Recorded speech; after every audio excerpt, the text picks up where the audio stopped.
بسم اللہ الرحمن الرحیم۔ عرفے کے دن کے روزے کی بہت فضیلت ہے۔ رسول اللہ صلی اللہ علیہ وسلم نے ارشاد فرمایا، صیام یوم عرفہ انی احتسب علی اللہ ان یکفر السنۃ التی قبلہ والسنۃ التی بعدہ او کما قال علیہ الصلاۃ والسلام،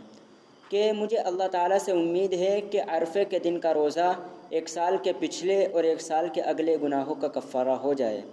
اسی طرح دوسری حدیث میں ارشاد ہے، سئل رسول اللہ صلی اللہ علیہ وسلم عن صوم یوم عرفہ، کہ اللہ کے نبی صلی اللہ علیہ وسلم سے عرفے کے دن کے روزے کے بارے میں پوچھا گیا تو آپ صلی اللہ علیہ وسلم نے ارشاد فرمایا، یکفر السنۃ الماضیہ والباقیہ،